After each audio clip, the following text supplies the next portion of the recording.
What's up guys, I'm Nathan and in this video I'll be showing guys the updated anime dimensions tier list for the new Chainsaw Man update.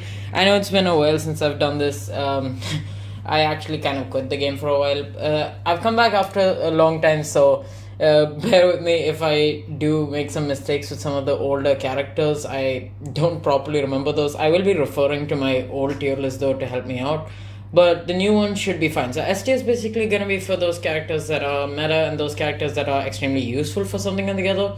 AT is going to have characters that are very good but not particularly useful for anything. BT is going to be the best characters for or rather extremely good characters for beginners. CT is going to be characters that are more like budget for beginner, and DT is going to be characters that just are, they're just bad. So starting with Chainsaw Man, I would say he'll be a reasonable spot in S tier.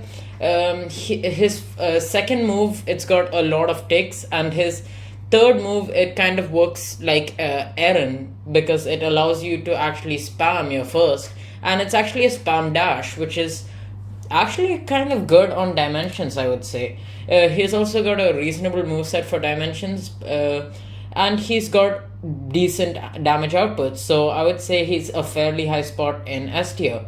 Ichigo final, or like I think some final Getsuga or something like that, I remember from ASTD days, but he's one of the best characters in the game. He's basically an easier to use Shadow Monarch, but he has probably lesser damage potential, but because of the fact that his bonus is also there in the raid, I'm actually just gonna put him above Shadow Monarch because anyway it's kind of debatable. And he's also a lot cheaper to get if you're like going for the Robux route, I guess. Then we have Vampire Luffy. He's going to be in, well, high A tier, I would say. He's got, well, okay damage output. His ultimate, well, it kind of it's not bad. It's got like 50 ticks, which is pretty good. And his second move is, I would say, his best one because it just does a lot of damage considering the cooldown. So he's gonna be right there. Naruto Beast is gonna be right about there with his awakening, of course. With his awakening, he's just really good. He's got a lot of buffs. His awakening itself is gonna give you like 20% attack boost, and additionally, it's going to give his ultimate a boost as well. So it's just overall a really good character on dimensions as well as raids. Then we have Broly, who is going to be like, I would say, A tier. He's a decent assist. He's actually one of the highest damaging assists. So I'll actually put him above Luffy because Luffy just doesn't really have a proper role in my opinion. Gilgamesh will be like low S tier, I would say. Kokushibo is going to be, I would say, also in S tier, just because, well, it's not bad. He's obviously still really good for dimensions. It's just that he's outclassed by characters like Esper, but overall still a very good character. Then next up we have Esdeath, who is probably going to be right there. She does have good AoE, reasonable damage, but it's just not really that great. Karakuri is going to be like low on A tier. His ultimate, if I remember correctly, does allow you to spam all three moves, but it doesn't do much damage itself, and it's just relying on the first three moves for damage, and the first three moves also don't do much damage, and the cooldown of the ultimate is insanely long. Then we have Levi, who's going to be right about there. I mean, he's a bit faster than Karakuri, I would say, but this is the unawakened version of himself. Then we have Naruto Six Parts, so he's going to be, like, I would say, right there. He's still, actually, no, I'm going to go and put Naruto Six Parts on S tier, just because, well, he's still pretty damn good as an assist. Ryuko is also going to be a fairly solid spot in S tier, just because she's just really fast on her cooldowns for her ultimate, which is why I would say it's still a reasonable character to use. Then we have Alice, who is probably going to be like right about there. She does heal, but like, I mean, it's pretty bad.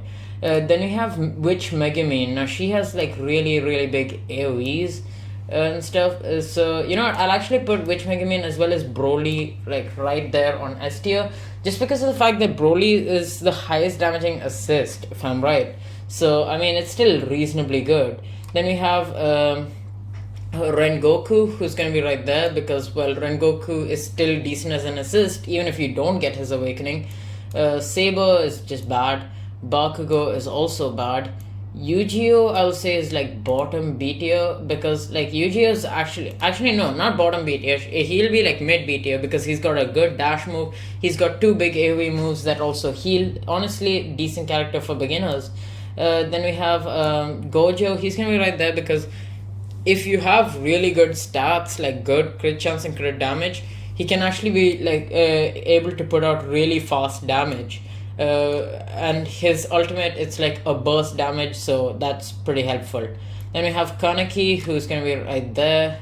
He's not that great. He's like a bad version of Karakuri, and I already don't really like Karakuri. Then we have Obito, who is decent, if I may say, for time challenges and stuff. He's mainly because of the move that basically tracks the enemies and you can just keep going. So it's definitely not bad. You know what? I'm not sure if I should put Vampire Luffy in as we'll see with the comments. Then we have Megumin, just bad. Now Fumi just isn't really worth it. In general, I would say like bottom C tier. I mean, he is a support, but like he's really bad. Then we have Genos, not a bad character actually.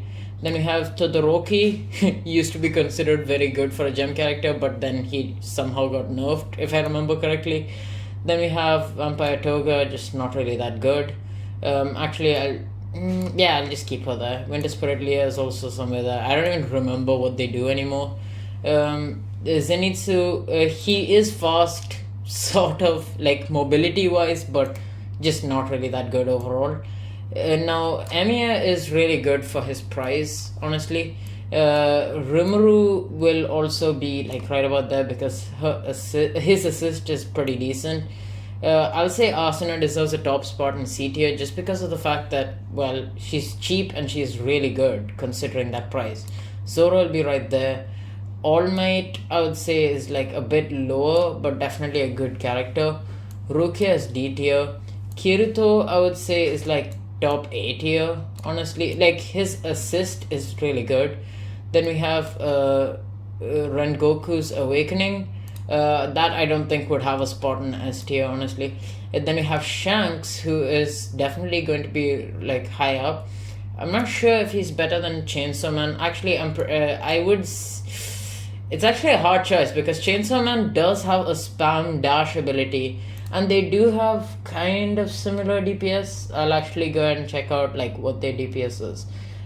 Shanks. Yeah, you know what? I'm gonna go ahead and put Chainsaw Man above Shanks. As well as Esper, because the spam dash is actually really good. Then we have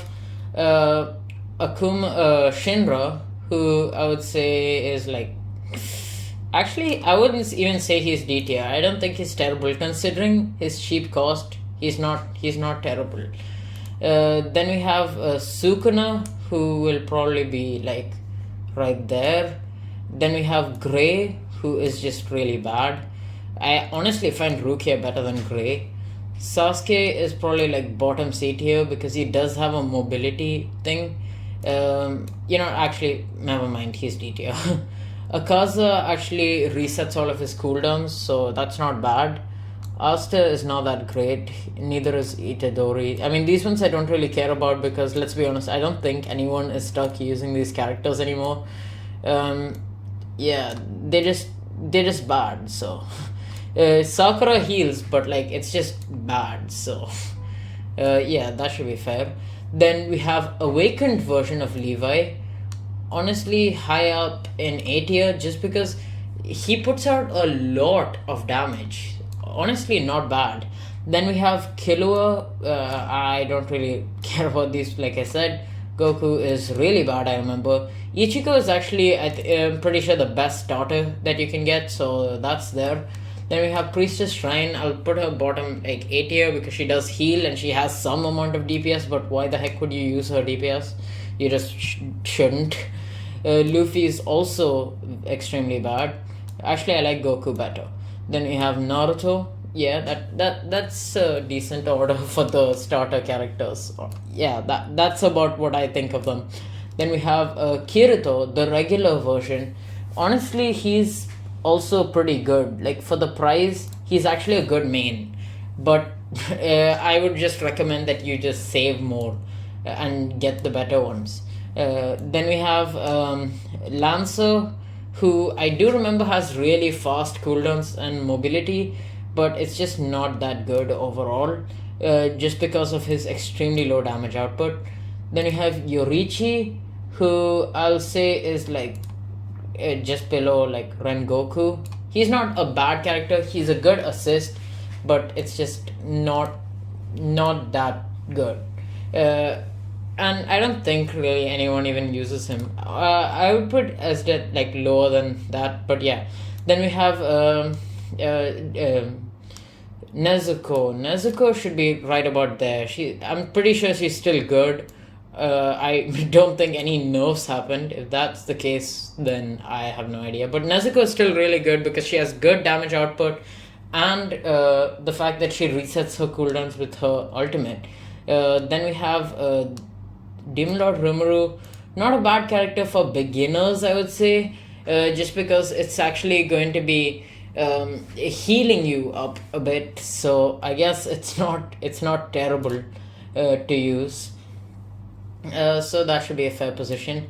Regular priestess, I mean, they're both just healers, so if you want to use a healer, yeah, you can use either one. Milim is still probably going to be the best damage dealer in raids. Then we have Rimuru, who I'll honestly put right there because with the awakening, Rimuru's awakening itself does a lot of damage.